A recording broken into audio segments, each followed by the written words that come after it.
Raden Ajeng Kustiawulan Ningsiretno Edi atau dikenal dengan Nyi Ageng Serang lahir pada tanggal 1 Oktober 1752. Mendapatkan julukan Nyi Ageng Serang karena lahir di Serang, sebuah daerah di perbatasan Jawa Tengah dan Jawa Timur.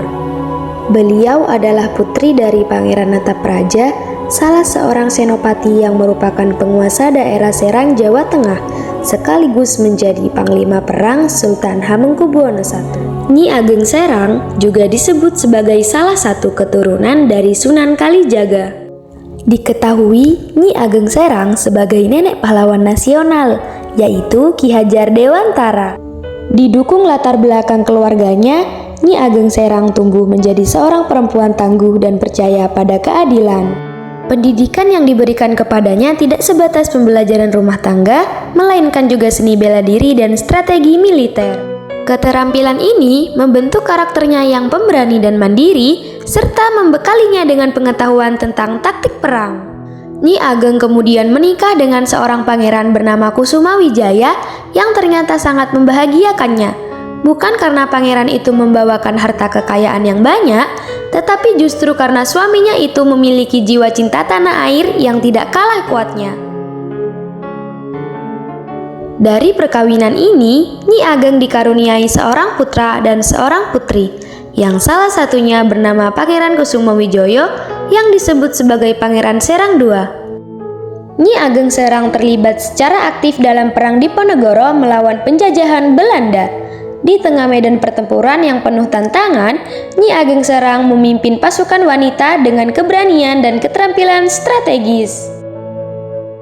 Kepemimpinannya menjadi inspirasi bagi banyak perempuan lain yang turut berjuang dalam perang tersebut. Sebagai seorang pemimpin, Nyi Ageng Serang dikenal cerdas dalam merancang strategi pertempuran. Ia memanfaatkan pengetahuannya tentang medan dan taktik perang untuk mengatur pasukannya dengan efektif. Dia mengandalkan strategi gerilya dengan penuh keahlian serta pengetahuan mendalam tentang medan dan topografi.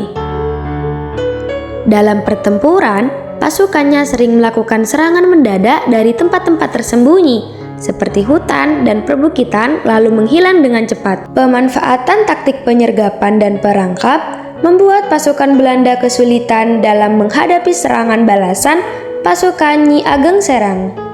Ia juga menjalin kerjasama erat dengan pasukan Pangeran Diponegoro serta elemen-elemen pemberontak lainnya untuk menggabungkan kekuatan dan strategi. Nyi Ageng Serang dikenal memiliki semangat juang yang inspiratif dan berani memelihara moral pasukannya. Meski pada akhirnya Belanda berhasil mengatasi perlawanan mereka. Pengorbanan dan jasa-jasanya dalam perjuangan kemerdekaan diakui oleh banyak pihak. Bahkan, tak jarang ia turut membantu menyelundupkan senjata dan memberikan semangat kepada para pejuang kemerdekaan. Setelah perjuangan selesai, Nyi Ageng Serang tetap aktif dalam mendukung pergerakan nasional hingga akhirnya ia meninggal dunia pada 1828. Nyi Ageng Serang wafat dalam usia 86 tahun dan dimakamkan di Padukuhan Beku, Kalurahan Banjarharjo, Kapanewon Kalibawang, Kabupaten Kulon Progo di Bukit Rajumas yang merupakan bekas markas beliau tatkala membantu Pangeran Diponegoro. Makam ini juga terkenal dengan sebutan Makam Beku karena lokasinya yang terletak di Padukuhan Beku. Warga Kulon Progo mengabadikan monumen beliau di tengah kota Wates, berupa patung beliau menaiki kuda dengan gagah berani membawa tombak yang setinggi sesuai adat keraton.